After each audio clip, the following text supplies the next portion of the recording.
Para diretso na alive ang umaga mo. Para diretso na buhay ang dugo mo. Para diretso na ang bangon at trabaho na agad-agad. Iaarangkada na namin ang mga balitang kailangan mo. Ibibigay na namin ang mga impormasyong pinaka-latest, pinakabago, pinag-uusapan, trending, viral. Arangkada Balita live sa DWIZ Metro at Mega Manila. DWIZ News FM regional stations. Naka-live din sa lahat ng DWIZ Digital News account, Facebook, YouTube at DWIZ News website. At panoorin din ang live nationwide sa Aliw 23 Free TV. Arangkada Balita.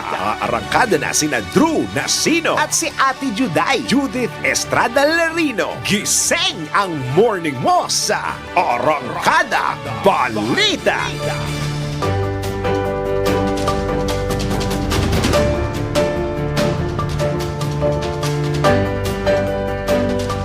Muli sa magandang morning, Luzon, Visayas, Mindanao, Mega Manila, sa buong bansa, sa buong mundo ngayong pong araw na ito ng TGIF. Thank God it's Friday, ngayong pong Hunyo 7, taon 2024. Silipin na po natin ang mga umaarangkadang ulo ng mga balita. Arangkada Balita.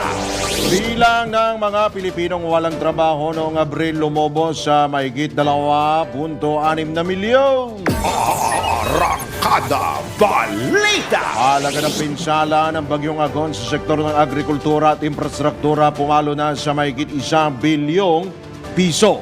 Arangkada Balita. Muling pagragasan ng lahar sa Negros Island ibinabala ng FIVO. Arangkada Balita. Balita naman sa Ibayong Dagat, 3 katao patay sa pamamaril. Diyan na naman sa Montgomery, USA. Arangkada Sa Balita. sports, Filipino basketball player Carl Tamayo maglalaro na sa SG Seekers sa Korean B-League. Arangkada Balita.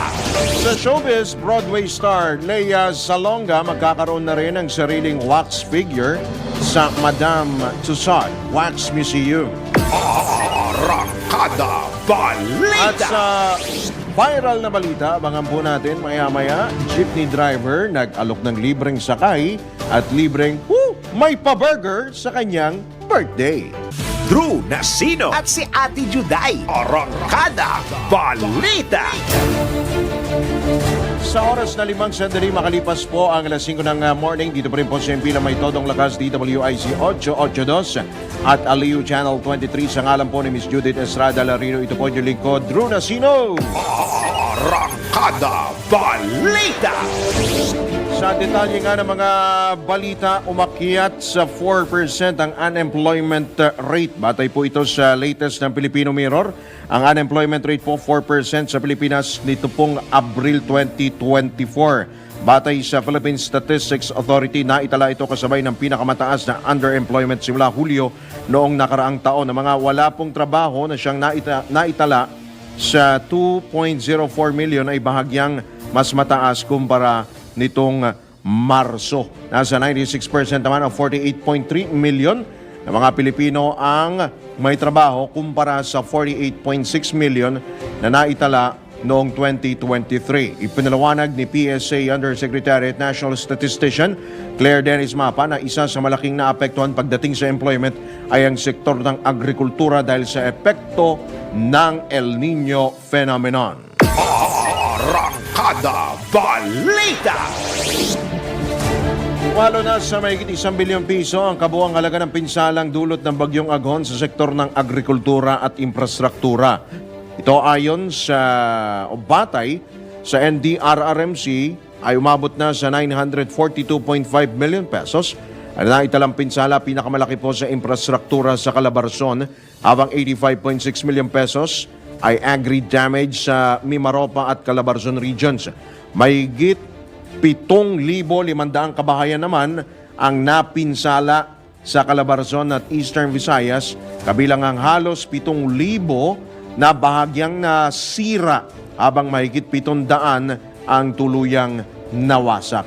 Batay din sa datos ng ahensya, mahigit 41,000 pamilya o katumbas yan ng higit 150,000 individual ang naapektuhan mula sa 887 barangay sa Central Luzon, Calabarzon, Mimaropa, Bicol, Central Visayas, Eastern Visayas at National Capital Regions. Arangkada Balita! Speaking of calamity, porsigido po si Pangulong Ferdinand Marcos Jr. na matuldukan na ang nararanasang mga baha ng mga Pilipino sa ilalim ng kanyang administrasyon. Ito ang tiniyak ni Pangulong Marcos kasabay ng pagbisita niya sa Tagum City, Davao del Norte. Kaugnay nito, inatasan naman ng Pangulo ang DPWH na paspasan na ang pagkumpleto sa mga nalalabing flood control projects sa probinsya. Ayon kay PBBM, iba ngayon ang disenyo ng flood control projects na ginagawa ng pamahalaan dahil maaari na rin itong pag-ipunan ng tubig, maaari na rin pong pag-imbaka ng tubig na gagamitin sa irigasyon, gayon din sa mga kabahayan. Kung kakayanin pa niya ay lalagyan din nila ito ng solar power para makapag-generate ng libreng kuryente. Arangkada Balita! Sa iba pa ring tampok na balita, nagbabala naman ang PHIVOLCS sa posibleng pag-agos muli ng lahar sa paligid, sa mga lugar sa paligid ng Bulkang Canlaon. Ito'y makarang i-anunsyo ng Pag-asa na ilang thunderstorms ang inaasahang mananalasa sa Negros Island ngayong araw. Batay sa abiso ng Pag-asa, ang mga pagulan ay maaaring magdulot ng lahar at putik, yung mud flow sa mga ilog sa nasabing lugar. Dahil dito pinaalalahanan ng ahensya ang mga residente partikular sa mga naninirahan malapit sa mga ilog at estero na maging mapagmatyag at handa. Inaabisuhan din ang mga apektadong komunidad na patuloy na bantayan ang lagay ng panahon at magsagawa ng karampatang aksyon sakaling muling rumagasa ang lahar. Arangkada Balita! Aabot naman sa mahigit 2,000 individual o katumbas niya ng mahigit 600 pamilya sa Western at Central Visayas ang naapektuhan ng pagputok ng Bulkang Canlaon. Batay sa ulat ng NDRRMC, aabot sa 1,400 individual ang nananatili sa 11 evacuation centers habang nasa 45 pamilya ang nanunuluyan sa ibang mga lugar. Karamihan po yan, iba po sa kanila ay nanunuluyan sa kanila pong mga kamag-anak o mga kaibigan. Mahigit 1,500 namang mga pasahero ang na-stranded sa mga daungan sa Western Visayas sa gitna ng pag-aalboroto ng bulkan. Idinagdag pa ng NDRRMC na umabot naman sa mahigit 1.3 million pesos ang halaga na ipabot na ayuda sa mga naapektuhan ng aktibidado ng pag-aalboroto ng Canlaon. Arangkada Balita! May 1,000 pasahero rin ang na-stranded sa Western Visayas bunsod ng pagsabog ng Bulkang Canlaon. Batay ito sa huling datos, pinakahuling tala ng NDRRMC. 20 domestic flights naman ang kanselado habang 12 ang nagbalik biyahe na. Samantala, may 1,000 individual naman ang katumbasuyan ng 419 na pamilya ang apektado at nananatili pa rin sa mga evacuation centers. Arangkada Balita! Speaking of biyahe, sa kabila ng kaliwat ka ng flight cancellations, bunsod ng pag-alboroto ng Bulkang Canlaon dyan sa Negros Island, nilinaw ng Civil Aviation Authority of the Philippines o CAAP na libre ang rebooking ng mga naantala, mga naunsyaming flights. Sa panayam ng DWIC, sinabi ni CAAP spokesman Eric Apolonio na nakahanda ang kanilang mga airport staff upang umalalay sa mga apektadong pasahero. Kaugnay nito, pinayuhan din ni Apolonio mga pasahero na makipag-ugnayan sa mga airlines para sa update ng kanilang mga flights. Normally po kasi bago pa lang nag-isip po kami ng nota, na-advise na ho yung karamihan ng mga pasahero. No? Siyempre yung iba hindi talaga maiwasan na hindi natanggap agad yung communication. But just the same, nung may mga ilang pasahero na nagpunta sa airport at na-cancel, inasistihan po ng ating mga airport management dyan dahil meron po tayong malasakit help desk na tumutulong para bigyan ng airline assist yung ating mga pasahero pasaherong may stranded na mag-rebook. Libre naman po yan, wala pong bayad. Yan po ang tinig ni Kaap spokesman Eric Apolonio sa panayam ng DWIZ. Arangkada Balita! Nananawagan naman ng tulong sa gobyerno para sa malinis at mainom na tubig ang ilang lokal na pamahalaan sa Negros Occidental na naapektuhan ng pagsabog ng Bulkang Kanlaon. Ito'y makarang makontamina ng asupre o sulfur, yung mga ilog at bukal sa paligid ng nasabing bulkan na kanilang pinagkukunan po ng tubig. May mga nangamatay na rin po ng mga hayop, mga isda dyan po sa mga ilog ho dyan. Kasunod nito, nagpaalala naman si Barangay Biak na Bato Chairman Joselito Martinez Jr. sa mga residente na huwag munang uminom sa mga nasabing water source. Samantala, tuloy-tuloy ang paglilinis sa mga residente sa iniwang lahar sa tulong na rin ng mga heavy equipment na ipinadala ng pamahalaan. Arangkada Balita! Kaya pa rin yan, itinanggi naman ng Pag-asa Puerto Princesa Office ang kumalat na impormasyon na nakarating na sa Palawan ang ibinugang sulfur dioxide ng Bulkang Kanlaon mula po yan sa Negros. Napakalayo na. Ipinalawanag ng ahensya na imposibleng tangayin ang abo mula sa bulkan dahil iba ang direksyon ng hangin. Sa lukuyan nakararanas ang Palawan ng southwesterly wind dahil sanhi ng pagiging maulap ng kalangitan. Kaugnay nito, tiniyak naman ng Pag-asa Puerto Princesa Office na patuloy ang kanilang monitoring sa sitwasyon. Arangkada Balita! Sa iba pa ring balita, nagpaabot ng pagbati si Pangulong Ferdinand Marcos Jr. kay Narendra Modi. Makarang muli itong maluklok bilang Prime Minister ng India. Binigyang diin ni Pangulong Marcos na ang India ay isang tapat na kaibigan ng Pilipinas mula pa noong mga nakaraang dekada. Ayon kay PBBM, sa pagkapanalong ito ni Modi ay inaasahan niyang mas tatatag pa ang relasyon at bilateral at regional relationship ng dalawang bansa. Bilang tugon, nagpaabot naman ng pasasalamat ang Indian Prime Minister kay Pangulong Marcos at nangakong ipagpapatuloy ang magandang ugnayan ng dalawang bansa para sa ikauunlad ng kanilang mga mamamayan. Gayon din ang patuloy na pagsusulong ng kapayapaan at katatagan sa Asia-Pacific region. Matatandang gumawa ng kasaysayan si Modi matapos masungkit ang kanyang ikatlong termino bilang punong ministro ng India. Arangkada Balita! Sa oras na 15 sandali makalipas ang ikalima ng morning, sa pagkakataon ito, alamin muna natin ang ilang mga pag-uulat buhat sa labas ng impila. US Embassy magtatayo ng open run laboratory sa UP para labanan ang cybercrime. Detalye mula kay Patrol 45 Raul Esperas. Nakipagpulong ang United States Agency for International Development o USAID sa pumuno ni Assistant Administrator for Asia Michael Schiffer sa tanggapan ng Department of Information and Communication Technology o DICT, gayon din sa University of the Philippines Electrical and Electronics Engineering Institute para isapinal ang pag-uusap para magawa ang kauna-unahang First Open Radio Access Network o Open RAN Laboratory na gagawin sa UP. Layunin ng nasabing pagpupulong ay upang makatulong sa cybercrime protection ang nasabing Open RAN Laboratory na kung saan ay tutulong o magbibigay ng malaking halaga ang Estados Unidos para makatulong at labanan ang cybercrime. Sa ngayon sa US Embassy, hindi ito unang pagkakataon na tumulong sila sa isang bansa at layunin nito upang tulungan ang laganap na scam na kumakalat hindi lamang sa Pilipinas maging sa ibang bahagi pa ng ibang mundo.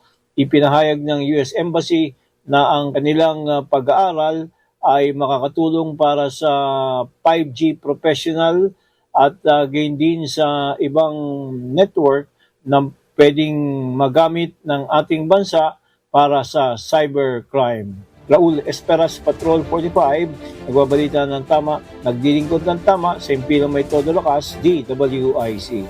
Kapag may bagong balita, naka-on air, agad-agad, DWIC Patrol Report.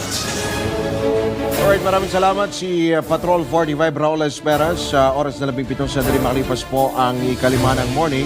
Sa pagpapatuloy pa rin ng ilang pa mga balita, mananatiling prioridad ng pamahalaan ng mga lokal na magsasaka sa gitna ng bagong pulisiya na nagpababa sa taripa sa imported na bigas. Ito ang tiniyak ni House Speaker Martin Romualdez. Makarang ipaliwanag na taripa lamang ang ibinaba at nananatili pa rin ang mga limitasyon sa dami ng mga aangkatin na bigas. Binigyang din pa ng leader ng Kamara na ipaprioridad ng pamahalaan ng mga local rice producers kaya't patuloy pa rin ang kanilang pagtulong sa kanilang sektor. Sabi naman ni House Committee on Agriculture and Food Chairman at Quezon Province Representative Mark Enverga na nasa Department of Agriculture ang kapangyarihan upang matiyak na hindi mag-aangkat ng bigas sa panahon ng anihan. Arangkada Balita. Sa mababang kapulungan pa rin ng Kongreso, bukas naman ang Kamara sakaling dumalo sina dating Pangulong Rodrigo Duterte at dating PNP Chief at ngayon Senator Ronald De La Rosa sa isinasagawang investigasyon ng House Human Rights Committee kaugnay ng extrajudicial killing sa war on drugs ng nakarang administrasyon. Ito ang inihayag ni Manila 6th District Representative Bienvenido Benny Abante Jr., chairman ng nasabing komite, bilang tugon sa hirit ni Congressman Raul Manuel ang Kabataan Party List na mayroong mga tanong na sina Duterte at De La Rosa lamang ang makapagbibigay ng kasagutan. Ayon kay Congressman Abante, ang maipapangako niya ay kanilang aabisuan muli sina Senator De La Rosa kung kailan ang susunod na hearing at kung nais nitong dumalo ay malugod nila itong tatanggapin. Ipababatid din anya nila kay dating Pangulong Digong ang nasabing pagdinig.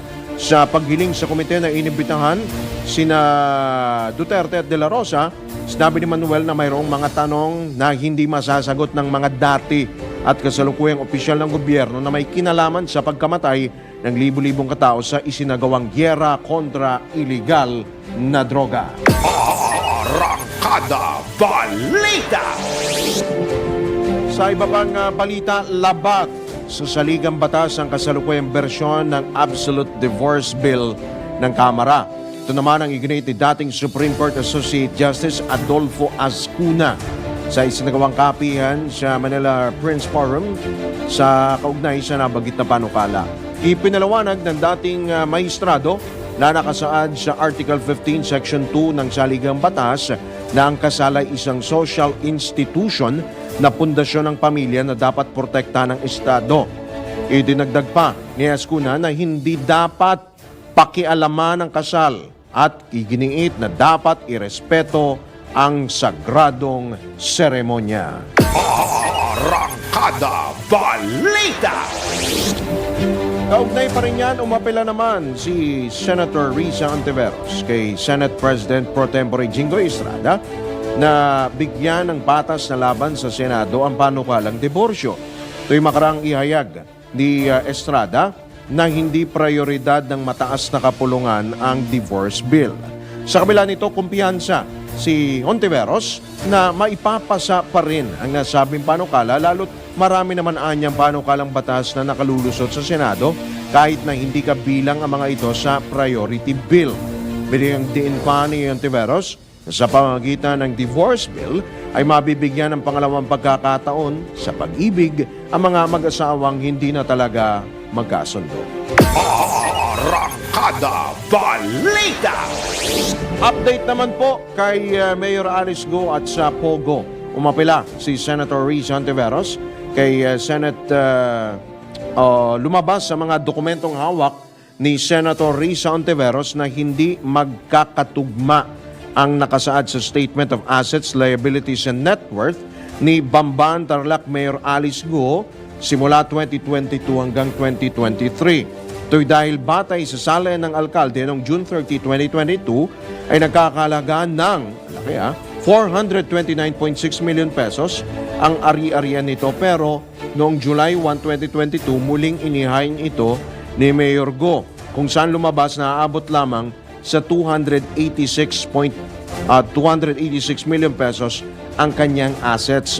Muli ring tumaas sa 430.8 million pesos ang halaga ng ari-ariya ng alkalde batay sa SALN nito noong December 31, 2022. Pero bumaba itong muli noong December 31, 2023 sa 367.2 million pesos. Iginit pa ni Ontiveros na maaaring maging basehan din ng diskwalifikasyon ni Mayor Go ang mga issue sa SALN nito. Arangkada Balita! Samantala, tanggap tayo ng pag-uulat buhat sa probinsya. 9 na bilyong pisong halaga ng shabu. Malaki-laki ho yan, ha? Sinunog at tinunaw ng PIDEA Calabarzon. Yan po yan sa Cavite. Mula Calabarzon, detalye hatid ni Arman Campo. May kabuang 9 na bilyong pisong halaga ng shabu ang tuloy ang sinunog at tinanaw kahapon ng Philippine Drug Enforcement Agency o PIDEA sa Integrated Waste Management Facility sa Barangay Aguado, 13, Martires City, Cavite. Pingunahan ni Police Brigadier General Paul Kenneth Lucas, Calabarzon Police Director, ang ginawang pagsunod sa mahigit na 2 toneladang shabu, kabilang dito ang halos 1.5 toneladang droga na nasabat sa Litagdag, Batangas noong Abril. Dinalon din ang nasabing seremonya ng mga opisyal ng Department of Justice, DILG, mga opisyal ng lokal na pamalaan, mga law enforcement unit at NGOs. Ginamitan ng PIDEA ng thermal decomposition ang pagsunog sa illegal na droga para masigurong tuluyang maabo at matunaw ang shabu at maalis sa isipan ng publiko na maaari pa itong ma-recycle. Arman Cambio mula Calabarzon, nagulat para simpina may todong lakas. DWIZ, nagbabalita ng tama, naglilingkod ng tama. Arangkada Balita! So yan po ang update mula kay Arman Cambe mula po dyan sa Calabarzon, yung shabu na nasabat dyan po sa Alitagtag, Batangas ay tinunaw na po, sinunog, sinira na po dyan sa Cavite. So yan po latest po yan So wala na, allows na yung ebidensya. Pero yung suspect, hawak yung Canadian. Sige, pero antabayanan pa rin ho natin, hindi pa rin ho tapos yung kaso na yan dahil marami pa hong ibibigay na detalye. Ito pong Canadian national na nahuli dyan po yan sa Batangas. Arangkada Balita! At babalik po Arangkada Balita makalipas lamang ang ilang mga paalala ang oras. Totoo kaya ang kumakalat na chismis na birthday ngayon ni Patrol 5 Aya Yupanco? 5:25 na. Alright, sa oras na 5:32 po ng morning tayo po ay nasa ikalawang sigwada na po ng Arangkada Balita. Sinusubukan po nating makuha po ang panig po ng Department of Agriculture kaugnay po sa issue ng bawas taripa sa imported na bigas sapagkat yung atin pong mga magsasaka ay nagdadalawang isip. Sila po ay nagtataka kung bakit yun ay ipinasa. 15% po ang bawas taripa sa imported na bigas. Habang hinihintay po natin ang Department of Agriculture, tayo naman po ay magtungo sa ilang pag-uulat buhat sa labas ng impila. Pagbabayad ang isang kumpanya sa SSS contribution ng mga dependents ng kanilang mga empleyado, binigyang pagkilala. Ang pag-uulat mula kay Patrol 17, Jopel Peleño. Pinuri ng Social Security System o SSS ang Makati Development Corporation o MDC sa ginawang inisyatiba para sa mga asawa ng kanilang mga empleyado. Bunsod ito ng pagbibigay ng dagdag na kontribusyon sa mga asawa ng kanilang mga manggagawa kasama na ang mga foreman ng kanilang mga construction sites. Payag ni SSS President and Chief Executive Officer Rolando Ledesma Makasait na malaking tulong ang programang ito sa mga manggagawa ng kumpanya dahil mabibigyang benepisyo rin ang mga asawa ng kanilang mga empleyado. Sinabi pa ni Makasait na huhulugan na ng MDC ang mga kontribusyon ng mga dependents ng kanilang manggagawa sa loob ng 6 na buwan. Ito si Patrol 17 Chopel Peleño para sa Impilang May Todong Lakas, DWIZ, nagbabalita ng tama, naglilingkod ng tama. Kapag may bagong balita, naka-on air, agad-agad, DWIZ Patrol Report! Alright, sa papatuloy pa rin ang ilang pa mga balita, inamin ni Senador Sherwin Gatchalian na hindi na matrace o hindi na masubaybayan ng mga ahensya ng gobyerno kabilang na ang Anti-Money Laundering Council o AMLAC ang pinanggalingan ng aabot, ang laki ho nito, aabot sa 6.1 billion pesos na ginastos sa pagpapatayo ng Pogo Hub sa Bambantarlac. Ayon kay Senador Gatchalian, hindi nila mahanap kung paano nakarating sa Pilipinas yung nabanggit po na halaga habang sila ay nagsasagawa ng investigasyon, palaisipan po para sa kanila. At hindi din nila ho matuntun kung sino ang gumawa, yung nagtayo po ng building. Idinagdag pa ng mababatas na tinanong din nila sa kinatawan ng AMLAC ang usapin sa executive session noong Miyerkules at kanyang ikinadismaya ang mga sagot nito dahil hindi masubaybayan kung sino ang tumanggap ng pera at namahagi nito habang binubuo pa, itinatayo pa yung Pogo Hub sa Bambantarlac. Idinagdag pa ng senador na trabaho ng AMLAC na manmanan ang lahat ng ito. Arangkada Balita! Okay pa rin yan, naghain naman ng motion for reconsideration at urgent motion to lift preventive suspension ang kampo ni Bambantarlac Mayor Alice Go sa Office of the Ombudsman. Ito'y makaraang pagbigyan ang hiling ng Department of Interior and Local Government kaugnay nga sa pagkakasangkot ni Mayor Go sa illegal na operasyon ng Pogo sa Tarlac. Ayon kay Attorney Stephen David, abogado ni Mayor Go, nakikiusap sila sa Ombudsman na huwag nang paabutin ng 6 na buwan ang suspensyon ng alkalde lalo't wala naman anyang malakas o matibay na pruweba para idiin si Mayor Go. Una nang nagpadala ng personal na liham sa Senado ang alkalde kung saan muli nitong iginiit na siya ay Pilipino at itinangging ina ang Chinese na si Lin Wenyi na kinakasama at business partner ng kanyang ama. Arangkada Balita! Iniwala naman si Senator Sherwin Gatchalian na hindi pagbibigyan ng Office of the Ombudsman ang inihaing MR o Motion for Reconsideration ng kampo ni Bambantarlac Mayor Alice Go. Ayon kay Senator Gatchalian, matibay ang petisyon na inihain ng DILG laban sa alkalde. Magiging delikado anya kung tatanggalin ang suspension order laban sa kontrobersyal na alkalde dahil maaari nitong maimpluwensya ng ikinakasang investigasyon ng mga ahensya ng gobyerno hinggil sa kaugnayan ni Mayor Go sa Pogo operations. Samantala, inihayag din ng mambabatas na nais nilang marinig ang panig ng mga trabahador sa munisipyo ng Bamban hinggil sa mga isyong kinasasangkutan ng kanilang alkalde. Arangkada Balita! Papogo pa rin kukumbinsihin din ni Senador Gatchalian ang mga miyembro ng Nationalist People's Coalition na patalsikin na sa kanilang partido si Bambantarlac Mayor Alice Go. Ayon sa Senador, nakausap na niya ang kapwa miyembro ng NPC na si Senador Loren Legarda at iginiit na maging ito ay naniniwalang dapat nang sipain sa partido ang kontrobersyal na alkalde. Bigyan din pa ni Gatchalian na hindi magandang ehemplo si Go sa kanilang partido.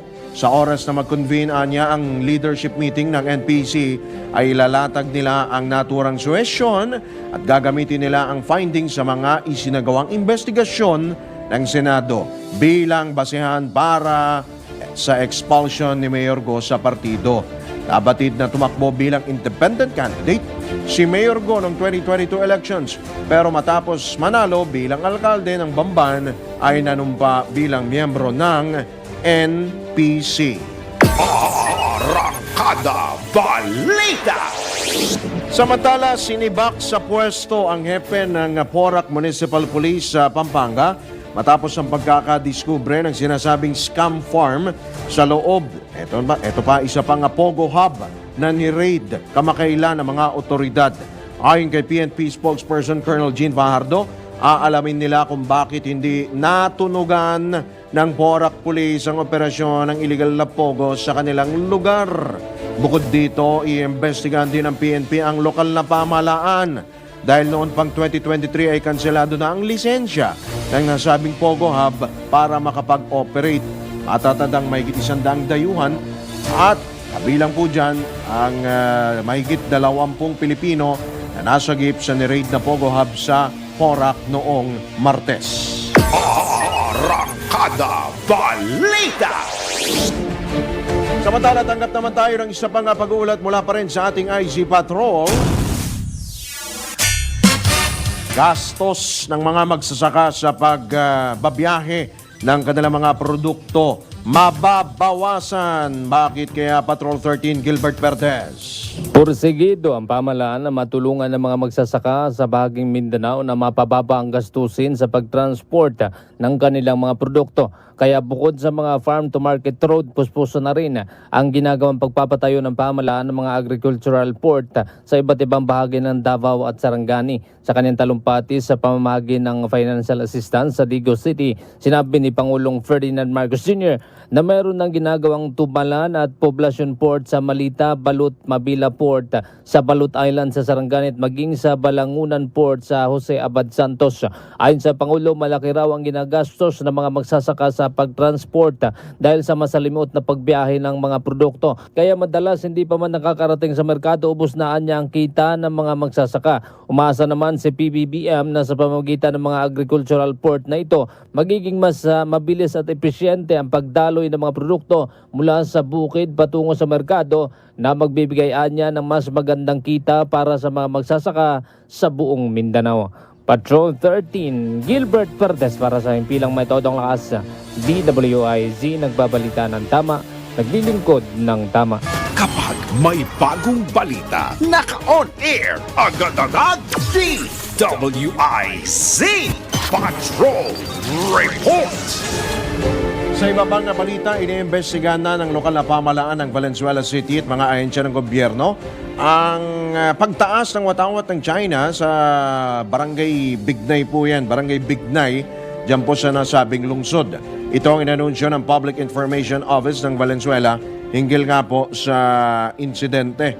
At ayon sa PIO ng lungsod, sinisiyasat na kung sumusunod sa alituntunin ang STR Power Equipment Corporation sa inspeksyon. Dahil nga po dyan sa naganap po na yan.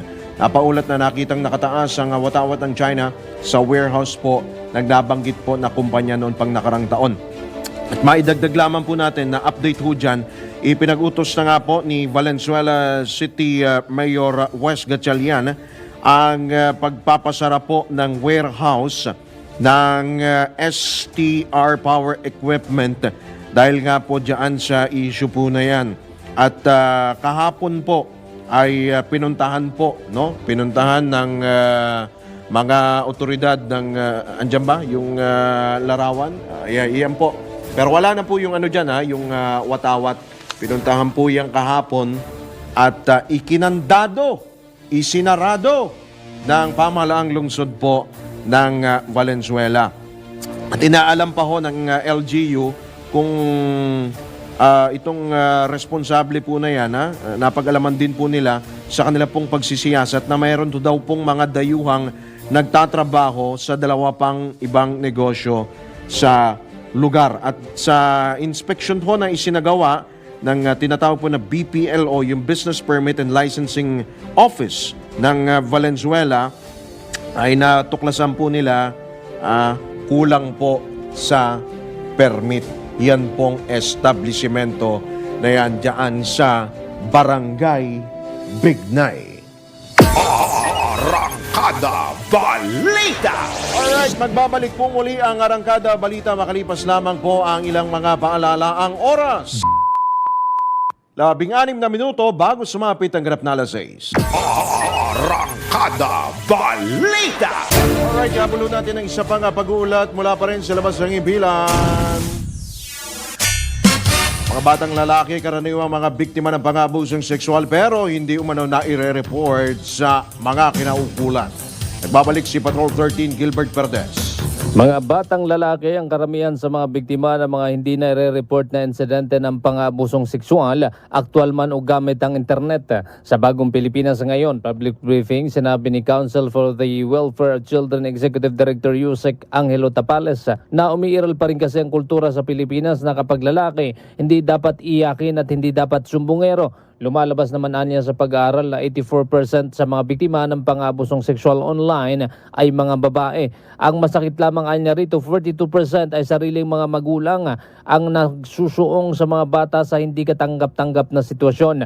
Isa anya ito sa malaking hamon para sa mga kinauukulan, kaya may mga pangailangan na palitan na ang mentalidad hinggil dito. Para daw kasi sa iba, no touch, no offense ang sistema, pero giit ni Tapales, hindi porket video lamang ito larawan ay walang pananagutan. Bagkus ay malinaw pa rin itong isang krimen na dapat i-report sa mga otoridad. Kaugnay nito, hinikayat naman ni Tapales ang publiko na i-report sa kanilang Makabata Helpline 1383 ang anumang insidente ng pag-abuso sa mga bata, aktual man o sa internet, para agad maidulog sa tamang ahensya upang agad maaksyonan. Patrol 13, Gilbert Perdes para sa Himpilang May Todong Lakas, DWIZ, nagbabalita ng tama, naglilingkod ng tama. Arangkada Balita! Alright, kapulo natin. Ako, mabilisan lamang ho ito. Nasa kabilang linya po natin ang tagapagsalita po ng Department of Agriculture, si Assistant Secretary Arnel de Mesa. ASEC, magandang umaga po. Welcome po muli sa DWIC LU23. ASEC? Hi Drew, good morning. Opo. Magandang umaga. Magandang umaga po sa lahat na nakikinig at nanonood. Opo, ASEC, ito pong issue sa Tapyas Taripa sa imported na bigas. Kailan ho ba natin ito mararamdaman yung mas mababa pong presyo? Hanggang magkano ang ibabawas sa presyo? ASEC? Nandiyan ba si ASEC? Ano ba? Hindi. Sige, balikan natin si ASEC Arnel de Mesa mula po dyan sa Department of Agriculture. ASEC, nandiyan ka pa ba? Naririnig mo pa ba ako? Hi Drew. Yeah, Apo. medyo naputol kanina. Apo. Hanggang magkano po ang mababawas sa presyo po ng retail price ng bigas at kailan ho natin ito mararamdaman, ASEC? Drew, ayon na rin, batay sa unang pagtaya ng Philippine Statistics Authority, ay pwedeng bumaba hanggang 6 to 7 pesos yung presyo ng mga imported na bigas. 6 to 7 pesos. So ito hong Tapyas Taripa, hanggang kailan po ito ipatutupad within the year? Meron ho bang target ho kayo kung hanggang kailan lang ho ba yan? Hanggang 2028, 27, 26, ASEC? Yung unang naaprubahan sa NEDA board ay hanggang 2028. Uy, tagal. Na approval yun. Depende kung, of course, ilalabas ng na guidelines or through the issuance ng executive order para dito. At kung kailan ito mai-implement ay depende kung kailan magsisimula itong pag-implement ng pagbawas sa taripa. Okay, so asahan po natin sa mga susunod pong buwan, ASEC, ay makakabili na ako ng mas murang bigas? Pag na-approve yan, Pag na-approve. at nagkaroon na ng mga necessary issuances, after kasi nun, yung mga imported na bigas, normally 2 to 3 weeks hanggang isang buwan, Okay. na makarating yan mula sa country of origin. Okay. Depende rin kung gaano kalayo. Pag dito sa ASEAN, ano lang yan, mga ilang linggo bago makarating sa atin. Opo, kung ito po ay pabor po sa atin po mga consumer, tayo naman po ay consumer din, ano po, kayo rin po, consumer, ang mga magsasaka po Tama. ay nag-aarimuhanan po ang mga magsasaka sapagkat sila raw po ay tila sinaksak ho sa likod dahil sa biglaan pong desisyon po na ito, ASEC, sila raw po ay maapektuhan po nito, baka papatayin daw po nito ang kanila pong kabuhayan, ASEC. Ano hong reaksyon niyo ho roon? Nakahanda naman ang kagawaran, of course, na tulungan ang ating mga magsasaka sa pagbibigay ng mga additional na suporta at ayuda, lalong-lalo na sa kanilang production inputs, kagaya Opo. ng dagdag na pondo para sa fertilizers, yun ay inutos ng ating kalihim. Ganun na rin yung, hopefully, yung dagdag na pondo para sa ating National Food Authority, para mas maraming magsasaka yung mabilhan ng presyo. Kagaya ngayon, yung NFA Council Resolution, ang bili ng ating NFA ay 23 to 30 pesos para sa clean and dry na palay. At umaasa kami na masusustain ito at mas marami nga na magsasaka ng palay ang mabilhan ng NFA sa ganitong klaseng presyuhan. Okay, so hindi gaanong apektado ang mga lokal na magsasaka natin, ASEC, sa Tapias Taripa po na ito? Ang mangyari dyan, Drew, dahil yung imported na bigas, mga 20% yan, kung titingnan natin yung datos ng nakarang taon, yung 2023, so may epekto yun doon sa lokal na presyuhan. Okay. Kapag mas mababa ang imported na bigas. So pag mas mababa yung lokal na bigas, ay pwedeng maapektuhan nga yung presyuhan sa farm gate. At yun nga yung doon nagwo-worry yung ating mga magsasaka. Kaya ang kailangan ay paano naman mabawasan yung kanilang mga pangangailangan sa gastusin para hindi masyadong maapektuhan eventually yung income ng ating mga magsasaka. Cost. At doon naman papasok ang ating kagawaran para tulungan ang ating mga magsasaka na mabawasan yung kanilang gastusin at later on ay masustain nga yung pagbili at farm gate price na maayos. Bukod pa ho doon sa Tapias sa Taripa, ASEC, pati pala yung toll rebate, no, sa mga agricultural products sa mga expressway. So ano ho magiging epekto nito? Kailan ho natin ito mararamdaman? Hanggang kailan ho natin ito ipatutupad, kumbaga, para ho makatulong na rin ho mapababa yung presyo ng mga agricultural products po, lalo po ng pagkain, ASEC? Tama yun, Drew. Excuse me, nag-iisip yung ating pamahalaan ng mga iba pang pamamaraan para talaga mabawasan yung epekto sa inflation. Isa na rito yung rebates na inoffer ng Toll Regulatory Board kasama nga ang Department of Agriculture. Ito ay nagsimula ngayong June at ayon na rin sa guidelines ng TRB. Ito ay implement muna sa loob ng 90 days o 3 buwan, at after ng assessment nila ay pwede itong ituloy, depende sa kanila magiging pagsisiyasat. So malaking bagay ito dahil after a week ng pagpasok labas sila ng mga expressways, ay pwedeng ibalik yung mga discounts doon sa kanilang RFID account. So, in the next few weeks, possible maramdaman na natin yan, ASEC, or in the next few months, rather, no, ASEC? Yes po. Okay, sige. Antabayanan ho namin yan, ASEC. Well, anyway, tayo po ay as much as we want to, dahil marami pa tayong mga issue na pwede pang talakayin, ASEC. Next episode, amin kayong iimbitahan.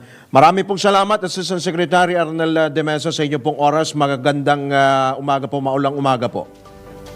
Magandang umaga, Drew. Mabuhay ka at maraming salamat. Salamat po. More power po sa Department of Agriculture. Si ASEC Arnel De Mesa po yan ng DA, ang tagapagsalita po ng DA. Alright, mga katodos, wala na po tayong oras. Masapit na po tayo sa ating po masamadalang pagpapaalam ngayong paraon to ng TGIF ng Gares Friday, Hunyo at 7 ng 2024, Kaya po Day.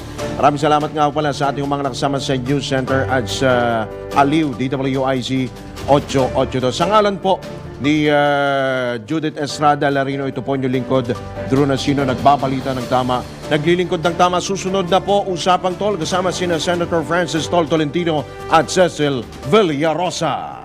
Para diretso na alive ang umaga mo. Para diretso na buhay ang dugo mo. Para diretso na ang bangon at trabaho na agad-agad. Iaarangkada na namin ang mga balitang kailangan mo. Ibibigay na namin ang mga impormasyong pinaka-latest, pinakabago, pinag-uusapan, trending, viral. Arangkada Balita live sa DWIZ Metro at Mega Manila. DWIZ News FM regional stations. Naka-live din sa lahat ng DWIZ Digital News account, Facebook, YouTube at DWIZ News website. At panoorin din ang live nationwide sa Aliw 23 Free TV. Arangkada Balita. Arangkada na sina Drew Nasino at si Ate Juday, Judith Estrada Larino. Gising ang morning mo sa Arangkada Balita. Live araw-araw, Monday to Friday, 5 a.m.